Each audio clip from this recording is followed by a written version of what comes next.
Dr. Malik Johnson's day began like any other. He stepped out of his modest home, briefcase in hand, and locked the door behind him. The crisp morning air filled his lungs as he surveyed the quiet street lined with well-manicured lawns and expensive cars. This was not his neighborhood, but it was where he worked, at the prestigious local hospital just a few blocks away. As he began his walk, Dr. Johnson couldn't help but notice the subtle shift in the atmosphere.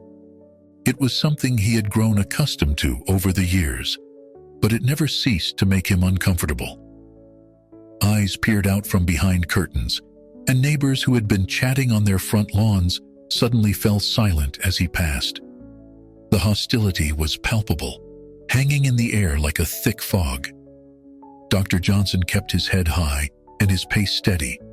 He was a respected physician after all, and he refused to let the prejudices of others dictate his behavior.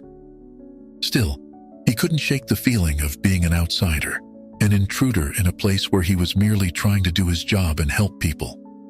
As he turned a corner, he noticed a police cruiser slowly making its way down the street. The car's presence wasn't unusual in this affluent neighborhood, but something about the way it seemed to be following him made Dr. Johnson uneasy. He quickened his pace slightly, not wanting to give anyone a reason to suspect him of wrongdoing. The cruiser pulled up alongside him, and the window rolled down. Officer Brad Thompson peered out, his eyes narrowed with suspicion. "Excuse me, sir," he called out, his tone anything but polite. "What are you doing in this neighborhood?" Dr. Johnson stopped walking and turned to face the officer. He had been through this before and knew the drill. "Good morning, officer," he said calmly. "I'm on my way to work at the hospital. I'm a physician there." Officer Thompson's expression didn't change. He stepped out of the car, his hand resting casually on his holstered weapon. "I'm going to need to see some identification," he demanded, approaching Dr. Johnson with an aggressive stance. Dr. Johnson felt his heart rate increase, but he maintained his composure. He slowly reached into his pocket and produced his hospital ID badge. "Here you are, officer. As you can see, I'm Dr. Malik Johnson, and I work at the local hospital." Officer Thompson snatched the badge from Dr. Johnson's hand, examining it closely. His lip curled slightly as he looked back at the doctor. "And what exactly is your business walking through this neighborhood?" Dr. Johnson took a deep breath, fighting to keep his voice steady. "As I mentioned, I'm on my way to work. The hospital is just a few blocks from here. I walk this route every day." The officer's eyes narrowed further. "Every day, huh? And you expect me to believe that? We don't get many of your kind around here." The implication behind Officer Thompson's words was clear, and Dr. Johnson felt a surge of anger rising within him. He had faced discrimination before, but the blatant hostility from a person in a position of authority was particularly galling. He clenched his fists at his sides, struggling to maintain his composure. "Officer, Doctor," Johnson said, his voice low and controlled. "I understand you're doing your job, but I assure you, I have every right to be here. I'm a law-abiding citizen and a respected member of the medical community. If you have any doubts, you're welcome to call the hospital and verify my employment." Officer Thompson's face reddened, clearly not used to being challenged.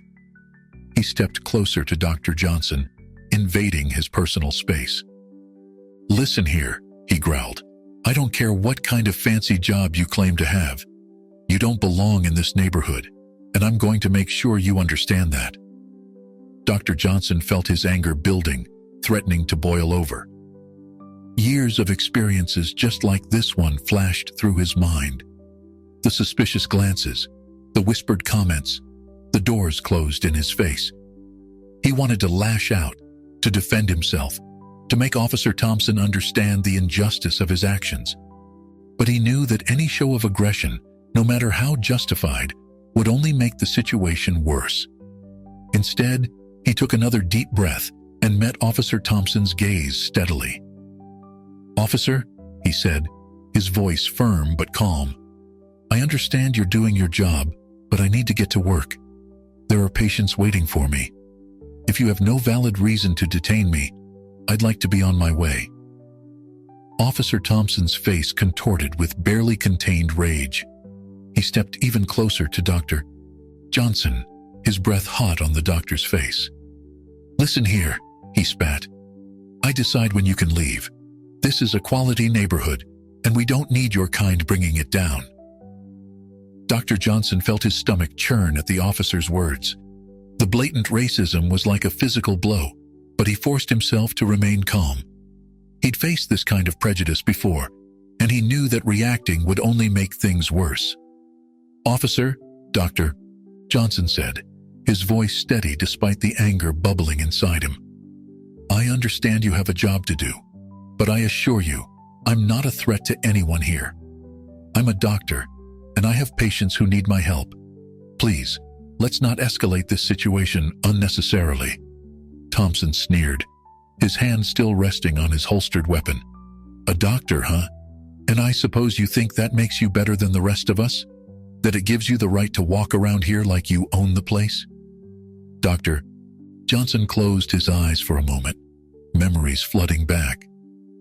He remembered the first time he'd been called a racial slur, the sting of rejection when he'd been passed over for opportunities despite his qualifications, the fear he'd felt during traffic stops. Each incident had left its mark, but he'd persevered, driven by his desire to help others and prove the doubters wrong. Opening his eyes, he met Thompson's gaze. "No, officer, I don't think I'm better than anyone. I'm just trying to do my job, same as you.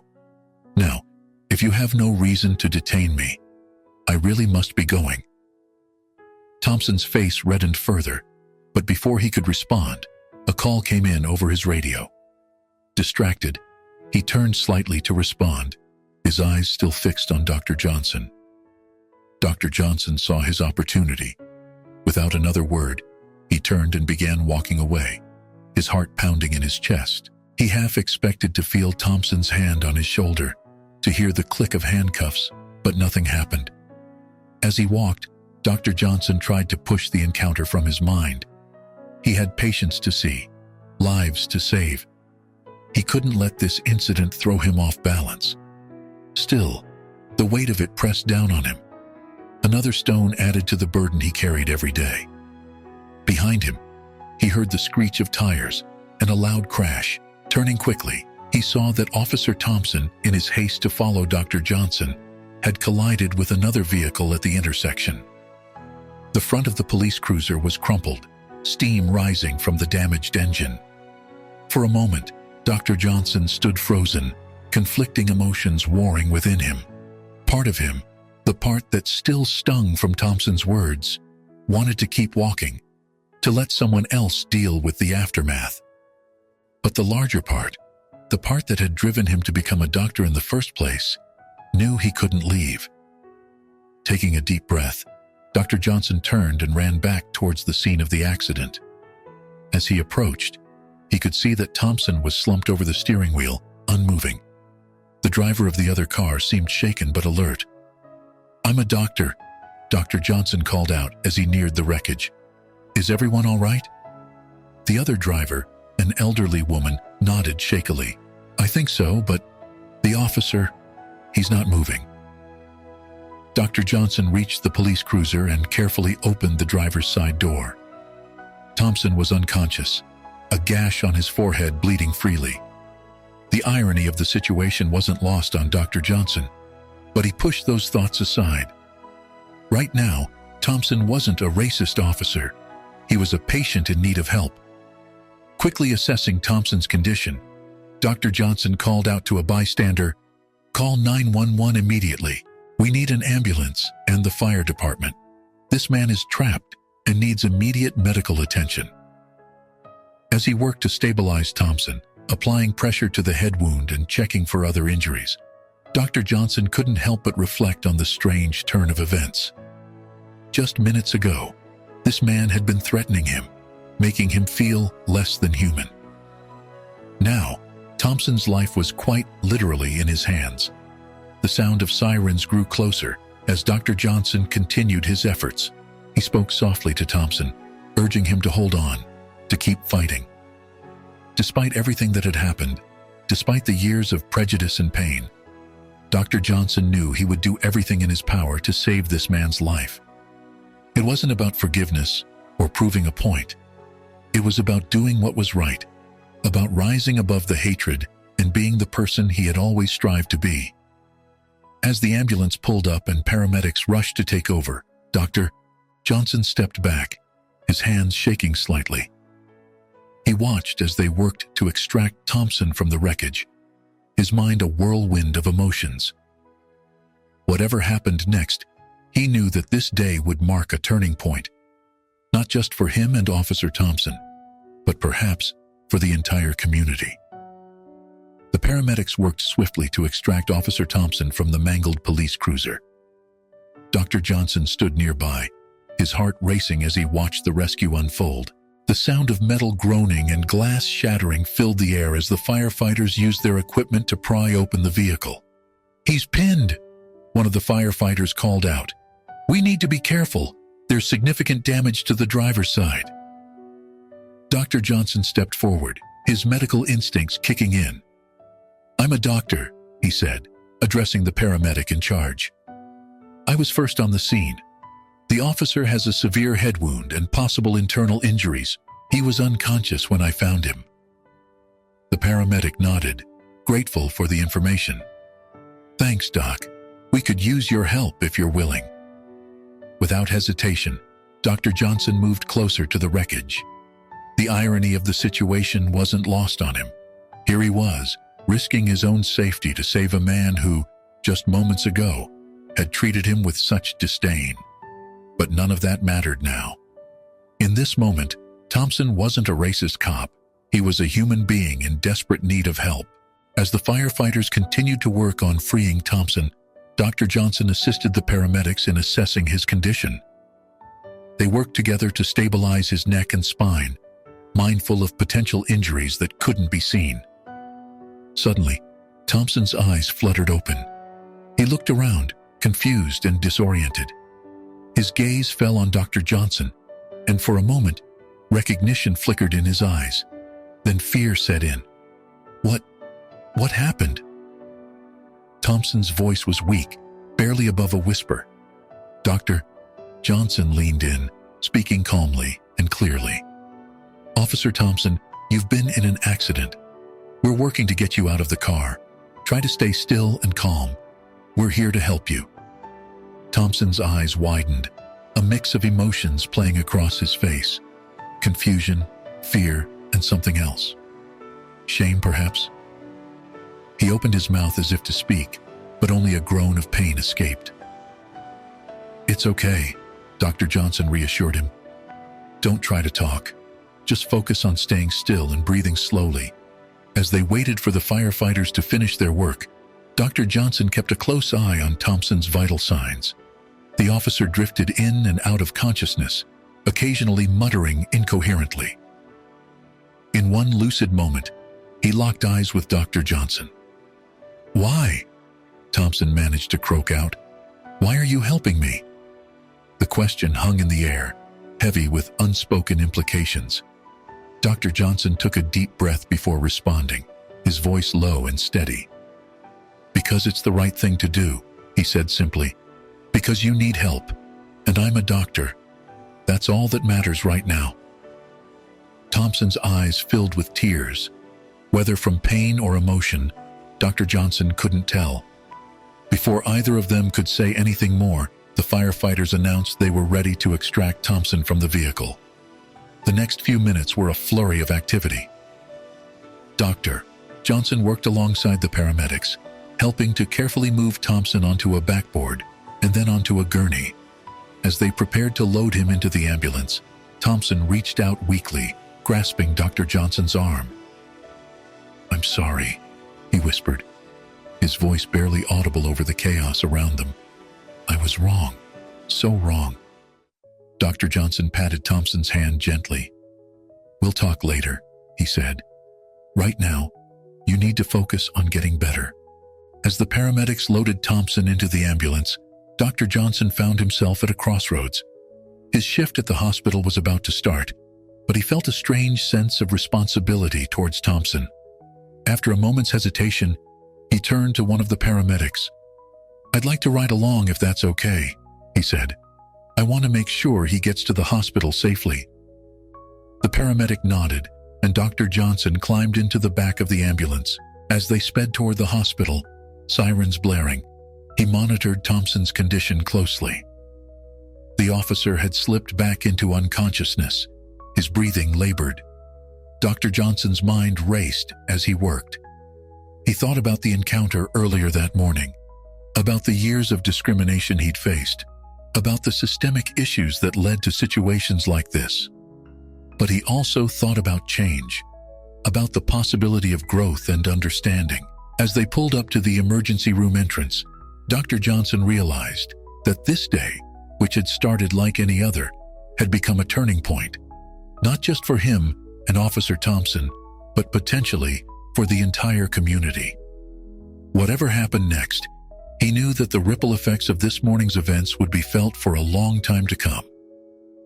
The ER team rushed out to meet the ambulance, and Dr. Johnson briefed them on Thompson's condition as they wheeled him inside.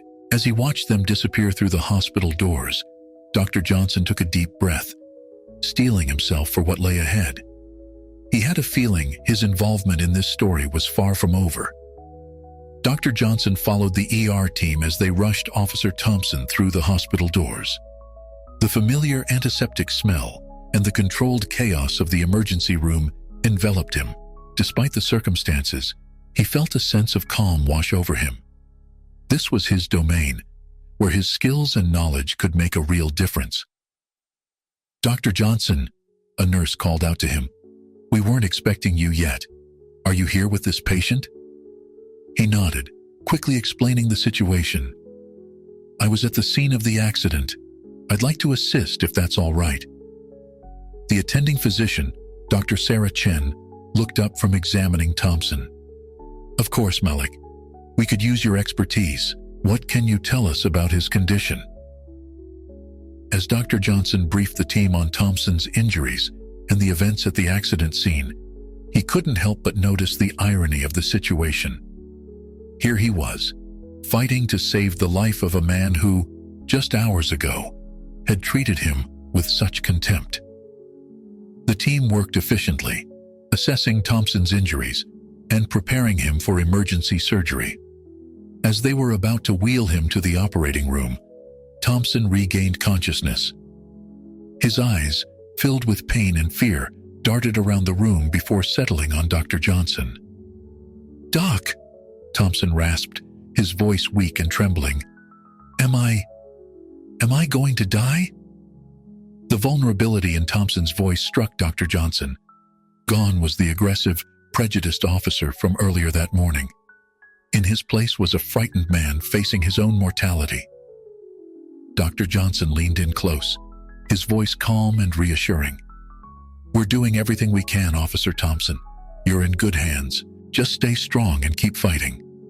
Thompson's hand shot out, grasping Dr. Johnson's arm with surprising strength. "I'm scared," he admitted, his eyes welling up with tears. I've done so many things wrong, said so many horrible things, to you, to others. If I die now..." Dr. Johnson felt a complex mix of emotions surge through him. Part of him wanted to pull away, to let Thompson face the consequences of his actions and attitudes. But a larger part, the part that had driven him to become a doctor in the first place, knew he couldn't do that. "Listen to me, Officer Thompson," Dr. Johnson said, his voice firm but compassionate. "Right now, you need to focus on surviving. We can talk about everything else later. But know this, it's never too late to change, to make amends. You have that opportunity now, but first, you need to live through this." Thompson's grip on Dr. Johnson's arm loosened, and he nodded slightly. As the nurses prepared to move him to surgery, he spoke again, his voice barely above a whisper. "Thank you for helping me, even after how I treated you. I don't deserve it." Dr. Johnson shook his head. Everyone deserves care and compassion, Officer Thompson, even those who have denied it to others. That's what I believe, and that's why I became a doctor." As Thompson was wheeled away to surgery, Dr. Johnson found himself lost in thought. He reflected on his own journey, the challenges he'd faced as a black man in medicine. He thought about the countless times he'd been judged, dismissed, or treated with suspicion because of his skin color. But he also thought about the patients he'd treated, the lives he'd saved, and the barriers he'd broken down. Each act of kindness, each life touched, had been a small victory against the prejudice and discrimination he faced. Now, faced with the ultimate test of his principles, Dr. Johnson realized that this moment could be a turning point, not just for him and Thompson, but for their entire community. By choosing compassion over resentment, by seeing the humanity in someone who had denied his own, he was living out the change he wanted to see in the world. Dr. Chen approached him, breaking him out of his reverie. "Malik, are you all right?" she asked, concern evident in her voice. Dr. Johnson nodded, taking a deep breath. "Yes, I'm fine. It's just been an eventful morning." Dr. Chen squeezed his shoulders supportively. "I can only imagine. Listen, why don't you take a few minutes to collect yourself? Then, if you're up for it, we could use your help with some other cases." "Thanks, Sarah," Dr. Johnson replied. "But I think I'd like to scrub in on Officer Thompson's surgery if that's okay. I feel invested in his case." Dr. Chen raised an eyebrow but nodded. "Of course. Go get ready. We'll be starting soon." As Dr. Johnson walked towards the surgical wing, he felt a sense of purpose filling him. Whatever happened next, he knew that this day would mark a significant change in his life, in Thompson's life, and perhaps in the lives of many others in their community. The road ahead would not be easy, but he was ready to face it, armed with compassion, skill, and an unwavering belief in the power of human connection to overcome even the deepest divides. The operating room buzzed with focused energy as Dr. Johnson joined the surgical team. He scrubbed in, the familiar routine grounding him amidst the whirlwind of emotions he'd experienced that morning. As he entered the OR, the beeping of monitors and the metallic clang of instruments filled the air. Dr. Chen looked up as he approached the table. "Glad you could join us, Malik. We're just about to begin." Dr. Johnson nodded, his eyes fixed on Officer Thompson's unconscious form. The man looked small and vulnerable on the operating table, a far cry from the intimidating figure he'd cut earlier that day. "What's his status?" "Multiple internal injuries," Dr. Chen replied, her voice grave. "Ruptured spleen, liver laceration, and potential brain trauma. It's going to be touch and go."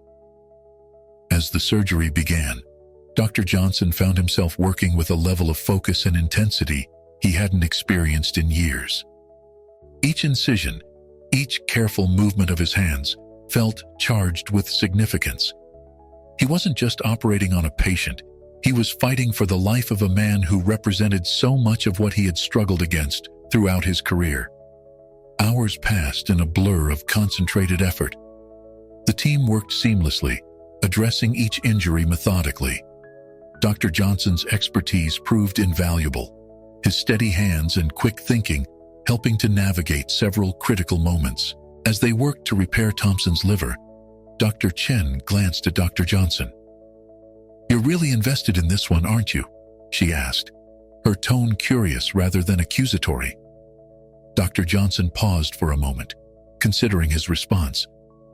"Let's just say Officer Thompson and I have a complicated history. But right now, he's not an officer or anything else. He's a patient who needs our help." Dr. Chen nodded, understanding in her eyes. "That's why you're one of the best, Malik. Your ability to see the humanity in every patient, regardless of circumstances." As the surgery progressed, Dr. Johnson found his mind drifting to the encounters he'd had with prejudice throughout his life. He remembered the sting of racial slurs hurled at him in medical school, the skeptical looks from patients who doubted his abilities based solely on his skin color, the extra scrutiny he faced from some colleagues. Each memory fueled his determination to save Thompson's life, to prove that compassion could triumph over prejudice. Finally, after nearly 6 hours of intense surgery, they closed the last incision. Thompson was stable, but his condition remained critical. As they wheeled him to the ICU, Dr. Johnson felt a mix of exhaustion and cautious hope. In the recovery room, Dr. Johnson stood by Thompson's bedside, watching the steady rise and fall of his chest. The officer's face, now peaceful in unconsciousness, bore little resemblance to the angry, aggressive man from that morning. A nurse approached, clipboard in hand. "Dr. Johnson? Officer Thompson's family is here. They're asking to speak with the surgeon." Dr. Johnson nodded, taking a deep breath to center himself.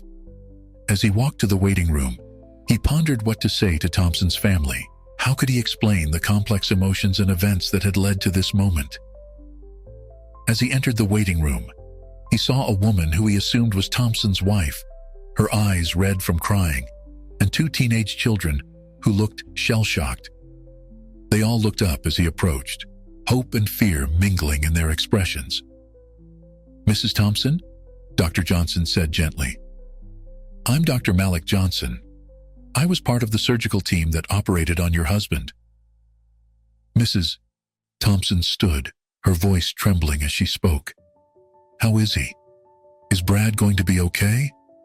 Dr. Johnson gestured for her to sit and took a seat across from the family. "Your husband's condition is stable but critical. We've managed to repair the internal injuries, but the next 24 to 48 hours will be crucial." As he explained the details of the surgery and Thompson's prognosis, Dr. Johnson watched the family's reactions closely. He saw fear, love, and concern in their eyes, emotions that transcended race or prejudice. In that moment, he was struck by the fundamental humanity that united them all. "Dr. Johnson," Mrs. Thompson said, her voice barely above a whisper, "the police told us you were at the scene of the accident, that you helped Brad before the ambulance arrived. Thank you. Thank you so much." The sincerity in her voice touched Dr. Johnson deeply. He nodded, choosing his words carefully. "I did what anyone would do, Mrs. Thompson. Your husband needed help, and I was there to provide it." As he stood to leave, promising to update them on any changes in Thompson's condition, Dr. Johnson felt a shift within himself. The anger and resentment he had felt earlier that morning had been replaced by a profound sense of purpose. He realized that this experience, as challenging and unexpected as it had been, had reinforced his commitment to healing, not just bodies, but the deeper wounds that divided their community. Walking back to the ICU, Dr. Johnson's mind was already racing with ideas. How could he use this experience to effect change? How could he turn this personal encounter with prejudice into a catalyst for broader understanding and reconciliation? As he settled in for a long night of monitoring Thompson's condition, Dr. Johnson knew that his work, both as a doctor and as an agent of change, was far from over. The hours ticked by slowly in the ICU as Dr. Johnson kept a vigilant watch over Officer Thompson. The rhythmic beeping of monitors and the soft hiss of the ventilator created a somber backdrop to his thoughts. Despite his exhaustion, Dr. Johnson found himself unable to leave, feeling an inexplicable connection to this patient who had, just hours ago, been a symbol of the discrimination he'd faced throughout his life. As dawn broke, painting the sky outside the hospital windows with streaks of pink and gold, Thompson began to stir. Dr. Johnson leaned forward, alert and ready. Thompson's eyes fluttered open, confusion evident in his gaze as he took in his surroundings. "Officer Thompson," Dr. Johnson said softly, "you're in the hospital. You've been in an accident, but you're stable now. Try not to move too much." Recognition dawned in Thompson's eyes as they focused on Dr. Johnson. A mix of emotions played across his face: surprise, shame, and something that looked like gratitude. He tried to speak, but the ventilator tube prevented him from forming words. "Don't try to talk," Dr. Johnson advised. "You're on a ventilator to help you breathe. Just blink once for yes and twice for no. Do you understand?" Thompson blinked once, his eyes never leaving Dr. Johnson's face. "Good," Dr. Johnson continued. "You're going to be okay, but you have a long recovery ahead of you. Your family is here, and they'll be able to see you soon." At the mention of his family, Thompson's eyes welled up with tears. He blinked once, then raised his hand slightly, as if reaching out. Dr. Johnson hesitated for a moment before taking Thompson's hand in his own. "I know this is difficult," Dr. Johnson said, his voice gentle but firm. "But you're strong. You've made it through the worst part. Now you need to focus on healing, not just your body, but your mind and heart as well." Thompson blinked once, a tear rolling down his cheek. His grip on Dr. Johnson's hand tightened slightly, conveying a message that words couldn't express. As Dr. Johnson sat there, holding the hand of a man who had treated him with such contempt just a day ago, he felt the weight of their shared experience settle upon him. He thought about the long road that had brought him to this moment, the challenges he'd faced, the barriers he'd overcome, the times he'd been tempted to give in to anger and resentment. He remembered his first day of medical school, when a classmate had asked if he was lost, assuming he couldn't possibly be a student there. He thought about the patient who had refused to be treated by him, demanding a real doctor. He recalled the countless times he'd been pulled over while driving home from late-night shifts, forced to prove he belonged in the affluent neighborhood where he lived. Each of these experiences had left its mark, but they had also strengthened his resolve. They had fueled his determination to excel, to prove through his actions and his care for others that he was more than the color of his skin. Now, as he sat by Thompson's bedside, Dr. Johnson realized that this moment represented everything he had been working towards. It was a chance to break the cycle of prejudice, to show that compassion and professional dedication could transcend racial barriers. Thompson's eyes began to droop, the medication and exhaustion pulling him back towards sleep. Dr. Johnson gently placed the officer's hand back on the bed. "Rest now," he said softly. "I'll be here when you wake up." As Thompson drifted off, Dr. Johnson leaned back in his chair, his mind racing. He thought about the conversations that would need to happen once Thompson was fully conscious. Difficult, uncomfortable conversations about race, prejudice, and personal responsibility.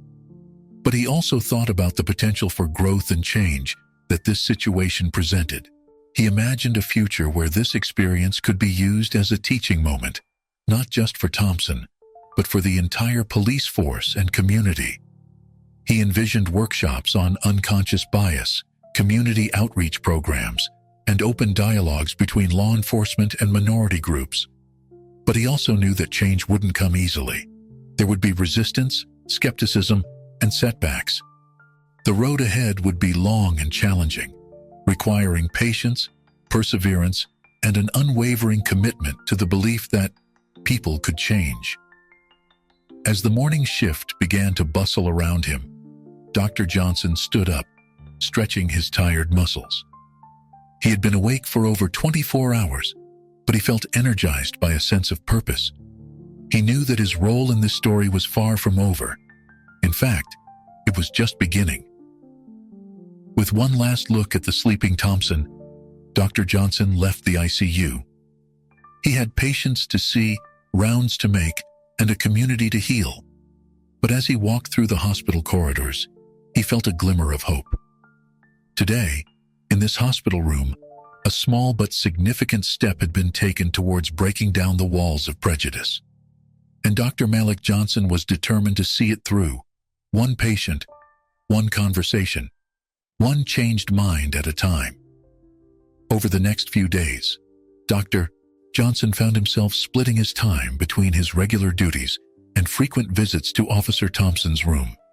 Each time he entered, he was struck by the transformation he witnessed, not just in Thompson's improving physical condition, but in the man's demeanor and attitude. On the third day after the surgery, Thompson was finally able to speak without the ventilator. His voice was hoarse, but his words were clear as he addressed Dr. Johnson. "Doc," he said, his eyes meeting Dr. Johnson's with a mixture of shame and gratitude. "I don't even know where to begin. The things I said to you, the way I treated you, I was so wrong." Dr. Johnson pulled up a chair, his expression neutral but attentive. "Officer Thompson, you don't have to—" "No," Thompson interrupted. "I do. I've had a lot of time to think in here. About my actions, my beliefs, about everything. I've been a cop for 15 years, and I realized I've been seeing the world all wrong." As Thompson spoke, pouring out his regrets and revelations, Dr. Johnson listened intently. He heard about Thompson's upbringing in a predominantly white neighborhood, his limited exposure to diversity, and the ingrained prejudices he'd never questioned until now. "It took nearly dying and being saved by someone I disrespected to wake me up," Thompson said, his voice cracking with emotion. "I can't change the past, but I want to do better. I need to do better." Dr. Johnson nodded, feeling a complex mix of emotions. "Recognition is the first step, Officer Thompson, but change, real change is hard work. It requires constant self-reflection and a willingness to challenge your own beliefs and biases." As they continued to talk, Dr. Johnson shared some of his own experiences with racism, both subtle and overt. He spoke about the challenges he'd faced in his career and personal life, and how he'd worked to overcome them. Their conversation was interrupted by the arrival of Thompson's family. His wife, Sarah, entered the room with their 2 teenage children, Michael and Emily. They paused at the door, taking in the scene before them. "Brad," Sarah said, her voice tinged with confusion. "Is everything okay?" Thompson reached out for his wife's hand, his eyes never leaving Dr. Johnson's face. "Sarah, kids, this is Dr. Johnson. He's the one who saved my life, at the accident scene and here in the hospital." Dr. Johnson stood, offering a warm smile to the family. "It's nice to meet you all. Your husband is making excellent progress." As the family settled around Thompson's bed, an awkward silence fell over the room. It was clear from their expressions that they sensed the weight of unspoken words hanging in the air. Finally, Michael, the older of the 2 children, spoke up. "Dad, is this the doctor is he the one you told us about? From before the accident?" Thompson's face reddened, but he nodded. "Yes, son. Dr. Johnson is the man I treated so poorly that morning. The man who, despite my behavior, chose to help me when I needed it most." Sarah gasped softly, her eyes widening as she looked at Dr. Johnson. "Doctor, we had no idea. Brad told us about his behavior that morning, but we didn't realize. I'm so sorry." Dr. Johnson held up a hand, his voice gentle but firm. "There's no need to apologize, Mrs. Thompson. What's important now is that your husband is recovering and that we're having conversations that can lead to positive change." As the family talked, Dr. Johnson observed the dynamics at play. He saw the shock and disappointment in the children's eyes as they grappled with this new understanding of their father. He noticed Sarah's conflicted expression, a mix of love for her husband and dismay at his actions. But he also saw something else, a glimmer of hope, a willingness to learn and grow. As the conversation progressed, touching on topics of race, prejudice, and personal responsibility, Dr. Johnson felt a sense of cautious optimism. Before he left the room, Emily, the younger Thompson child, approached him.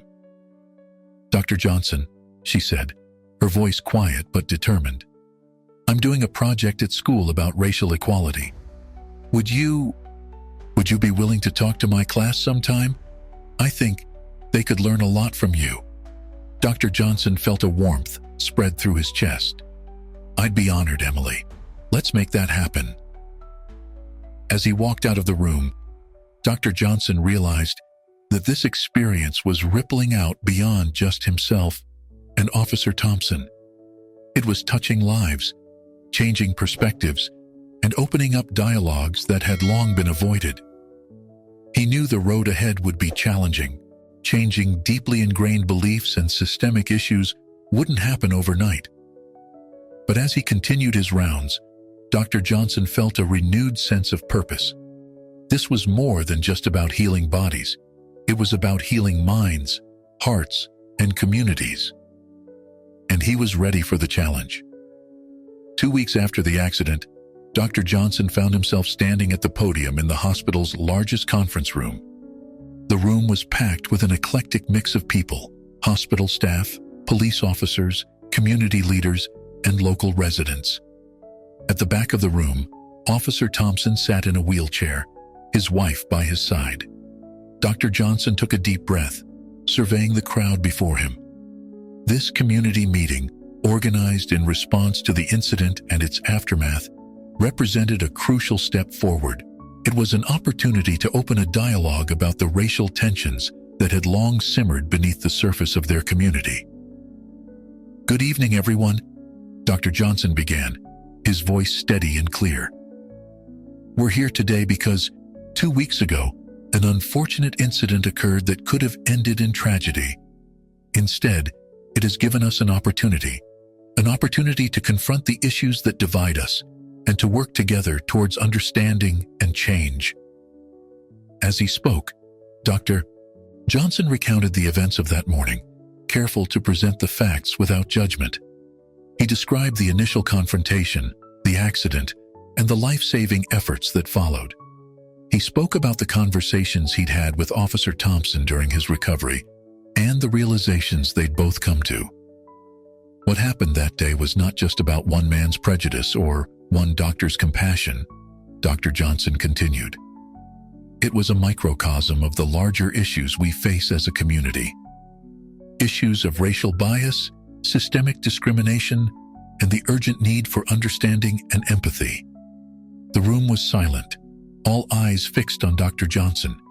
He could see a range of emotions on the faces before him: discomfort, guilt, anger, and hope. "But this incident also showed us something else," he said, his voice growing more passionate. "It showed us that change is possible, that when we see each other as human beings first, not as colors or uniforms or job titles, we can break down the barriers that divide us." Dr. Johnson then opened the floor for discussion. What followed was a frank and often emotional conversation about race relations in their community. Police officers spoke about the challenges they faced and the unconscious biases they were working to overcome. Community members shared stories of discrimination and fear. Hospital staff discussed the importance of cultural competence in healthcare. Throughout the discussion, Dr. Johnson acted as a moderator, guiding the conversation with empathy and insight. He encouraged people to speak their truths, while also challenging them to listen to perspectives different from their own. Halfway through the meeting, Officer Thompson asked to speak. With help from his wife, he made his way to the front of the room. His voice was still weak, but his words were clear and heartfelt.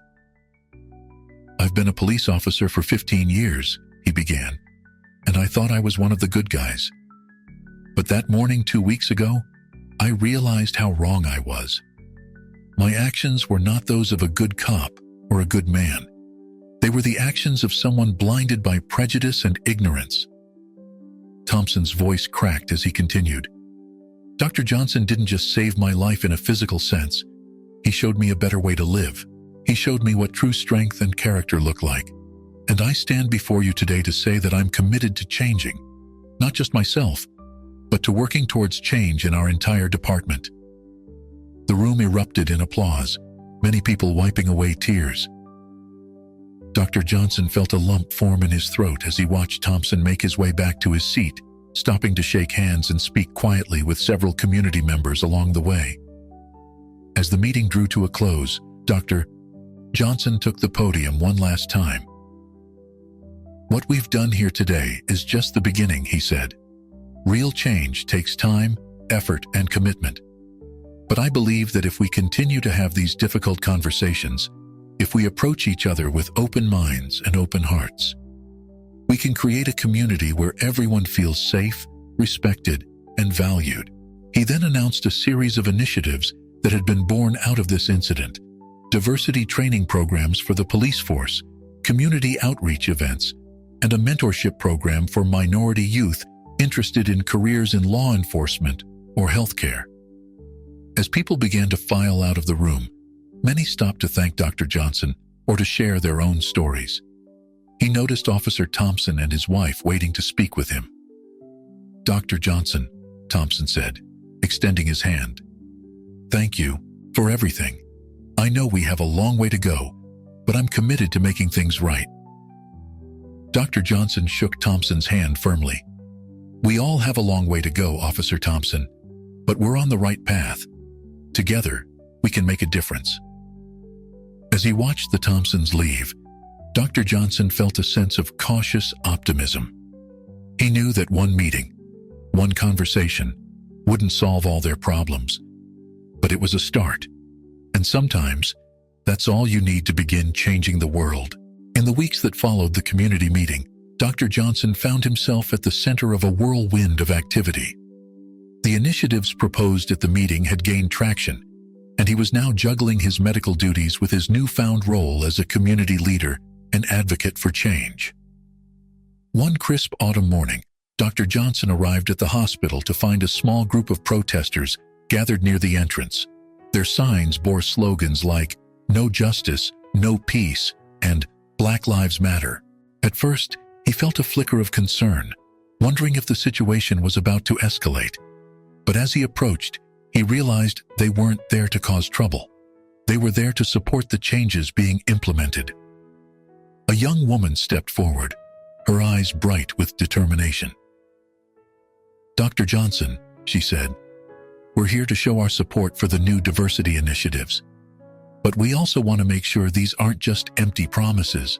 We need real, lasting change." Dr. Johnson nodded, understanding their concern.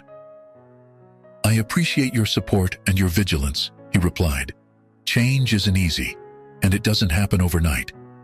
But I assure you, we're committed to making a real difference. Why don't you join us at the next community meeting? Your voices are important in this process." As he made his way into the hospital, Dr. Johnson reflected on how much had changed in such a short time. The incident with Officer Thompson had been a catalyst, opening up conversations and opportunities for change that had long been ignored or avoided. Later that day, Dr. Johnson received a call from the police department. They were implementing the new diversity training program and wanted him to be involved. As he listened to the details, he felt a mix of excitement and apprehension. This was a crucial step, but he knew it would also be challenging. When he arrived at the police station for the first training session, he was surprised to see Officer Thompson there. Thompson had been cleared for light duty and was eager to be part of the change he had promised to make. "Dr. Johnson," Thompson greeted him, extending his hand. "I hope it's okay that I'm here. I want to be part of this from the ground up." Dr. Johnson shook his hand, noting the genuine enthusiasm in Thompson's eyes. "I'm glad you're here, Officer Thompson. Your perspective will be valuable." The training session was intense and, at times, uncomfortable. Dr. Johnson and a team of diversity experts led discussions about unconscious bias, systemic racism, and the importance of community policing. Some officers were receptive, eager to learn and improve. Others were defensive, struggling to confront their own biases and the flaws in the system they served. Throughout the session, Dr. Johnson noticed Thompson actively participating, asking thoughtful questions, and even sharing his own story as an example of how deeply ingrained biases could be. It was a powerful moment, watching a man who had once embodied the problem now working to be part of the solution. As the weeks passed, Dr. Johnson saw small but significant changes taking place in the community. The police department began hosting regular community events, working to build trust and open lines of communication. The hospital implemented new training programs for staff, focusing on cultural competence and equitable care. But it wasn't all smooth sailing. There were setbacks and moments of frustration. Some community members remained skeptical, while others resisted change altogether. Dr. Johnson received both praise and criticism for his efforts, and there were times when he questioned whether he was making any real difference. One evening, as he was leaving the hospital after a long shift, he encountered a young black medical student in the parking lot. The student approached him, a look of admiration in his eyes. "Dr. Johnson," the student said, "I just wanted to thank you. Seeing you stand up and make a difference, it's inspired me. It's made me believe that I can succeed in this field, that I can be part of the change too." Dr. Johnson felt a warmth spread through his chest. He placed a hand on the young man's shoulder. "What's your name?" he asked. "Marcus," the student replied. "Well, Marcus," Dr. Johnson said, "never forget that you belong here. Your voice, your experiences, your perspective, they're all valuable. The path won't always be easy, but it's worth it. And know that you've got people rooting for you." As Marcus walked away, Dr. Johnson stood for a moment in the quiet parking lot. He thought about how far they'd come and how far they still had to go. The road ahead would be long and challenging, but moments like this reminded him why it was so important to keep pushing forward. With renewed determination, Dr. Johnson got into his car. Tomorrow would bring new challenges, new opportunities for growth and change, and he was ready to face them, one step at a time. 6 months after the incident that had changed everything, Dr. Malik Johnson found himself standing on a stage at the city's annual Community Unity Festival. The event, which had been a small, poorly attended affair in previous years, was now bustling with activity. People from all walks of life mingled, sharing food, stories, and laughter. Dr. Johnson surveyed the crowd, his heart swelling with pride at how far they'd come. He saw police officers chatting amiably with community members, hospital staff running health screenings, and local business owners showcasing their products. It wasn't perfect, but it was progress. As he stepped up to the microphone to deliver his speech, he caught sight of Officer Brad Thompson in the audience. Thompson was back on full duty now, and he'd become one of the most vocal advocates for change within the police department. "Good afternoon, everyone," Dr. Johnson began. 6 months ago, our community stood at a crossroads. We could have chosen to let anger and fear divide us further, or we could choose to come together and work for real change. I'm proud to say we chose the latter. He went on to highlight the progress they'd made, the new community policing initiatives, the diversity training programs, the improved relationships between law enforcement and minority communities. But he also acknowledged the challenges that remained. "Our work is far from over," he said, his voice firm. "We still have a long way to go, but if the past 6 months have shown us anything, it's that when we come together, when we truly see and hear each other, remarkable things can happen." As Dr. Johnson concluded his speech to enthusiastic applause, he noticed a commotion at the back of the crowd. A man was pushing his way through, heading towards the stage. Dr. Johnson tensed, unsure of what was about to happen. The man broke through the front of the crowd. It was Officer James Riley, Thompson's former partner, and one of the most vocal opponents of the new initiatives. Dr. Johnson braced himself for confrontation, but what happened next took everyone by surprise. "Dr. Johnson," Riley called out, his voice carrying across the now silent gathering. "I owe you an apology. I've been fighting against these changes, holding on to old ways of thinking. But I can't deny the positive impact I've seen. You've changed this community for the better, and I want to be part of that change too." The crowd erupted in applause and cheers. Dr. Johnson, momentarily stunned, stepped down from the stage to shake Riley's hand. As he did, he saw Officer Thompson making his way towards them, a wide smile on his face. Just as the three men came together, another voice cut through the noise. "He's got a gun!" Time seemed to slow down. Dr. Johnson turned to see a young man in the crowd, his face contorted with anger, pulling a weapon from his jacket. Before anyone could react, the man raised the gun, aiming directly at Dr. Johnson. In that split second, Dr. Johnson saw flashes of his life, the challenges he'd overcome, the lives he'd saved, the changes he'd helped bring about. He closed his eyes, bracing for impact, but the shot never came. Instead, he heard a grunt and the sound of a scuffle. Opening his eyes, he saw Officers Thompson and Riley tackling the gunman, working together to disarm him. As other officers rushed in to help, Dr. Johnson stood in shock, the reality of what had just happened slowly sinking in. The crowd around him was in chaos, people screaming and running. But amidst the pandemonium, he saw something remarkable.